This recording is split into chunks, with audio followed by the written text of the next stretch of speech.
வணக்கம் நேயர்களே, இன்னைக்கு வண்ணத்திரை நிகழ்ச்சியில கேணி, ஜெயபிரதா, நாசர், பார்த்திபன், அனுஹாசன், ரேவதி, ஜாய் மேத்யூ, தலைவாசல் விஜய் மற்றும் சிலர் இந்த படத்துல நடிச்சிருக்காங்க.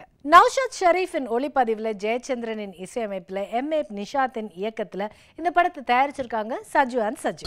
இந்த படத்தோடைய கதை, முதன்மை கதாபாத்திரம் ஏற்று நடிக்கிற ஜெயபிரதாவின் கணவர் ஜாய் மேத்யூ ஒரு நேர்மையான ஜியாலஜிஸ்ட். அதனால அரசியல் சூழ்ச்சியால கொல்லப்படுறாரு. கணவர் இறந்த பிறகு அவரின் விருப்பத்திற்கு ஏற்ப அவருடைய சொந்த ஊருக்கு பக்கத்து வீட்டு பெண்ணான பார்வதி நாயருடன் ஜெயபிரதா போறாங்க. அவங்க கூடி போன அவங்களுக்கு சொந்தமான வீடு தமிழ்நாட்டுக்கு சொந்தம் என்றும், அந்த வீட்டு வாசல்ல இருக்கிற அவங்களுடைய கிணறு கேரளாவுக்கு சொந்தம் எனவும் பிரிக்கப்பட்டிருக்கு. அது மட்டும் இல்லாம தண்ணீர் தேவைன்னா ஜெயபிரதா மட்டும் அதை பயன்படுத்தி கொள்ளலாம் எனவும், மற்ற யாரும் பயன்படுத்தக்கூடாது எனவும் கோர்ட் உத்தரவு போட்டு தமிழ்நாடு கேரளா 2 போலீஸையும் அதுக்கு காவலா போடுது.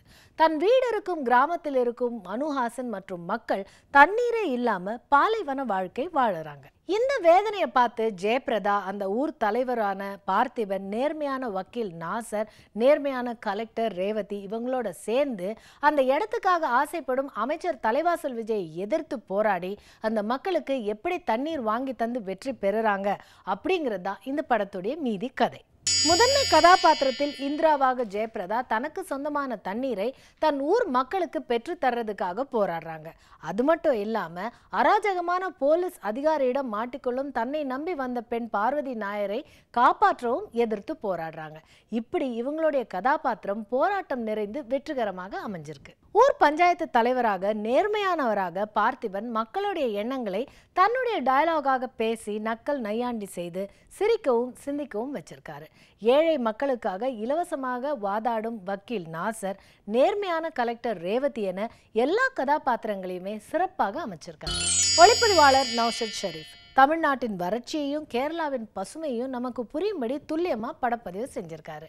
இயக்குனர் எம்.ஏ. நிஷாத் தமிழ்நாடு கேரளா என பூகோள ரீதியா பிரிச்சாலும் ஒருவரை ஒருவர் சார்ந்துதான் வாழ்கிறோம் என்பதை தமிழ்நாட்டு பார்டர்ல வைக்கிற டீயை வைத்து விளக்கி இருப்பது அருமை அற்புதம். அனுஹாசன் மகன் தண்ணீர் இல்லாமல் தோல் காஞ்சு போய் எரிச்சல் அடைந்து கத்தும் பொழுது அதை துடைக்க கூட வீட்டில் தண்ணீர் இல்லை என்று விளக்கும் காட்சியில் தண்ணீருக்காக எந்த அளவுக்கு பதறாங்கிறத விளக்கும் வகையில காட்சியாக்கியிருக்காங்க. மொத்த படத்தையும் ரசனையோடு தந்து சட்டங்கள் இன்னும் எப்படி மக்களுக்காக மாற்றப்பட வேண்டும் என்பதை தெளிவாக விளக்கியிருக்காரு இந்த படத்தோட இயக்குனர்.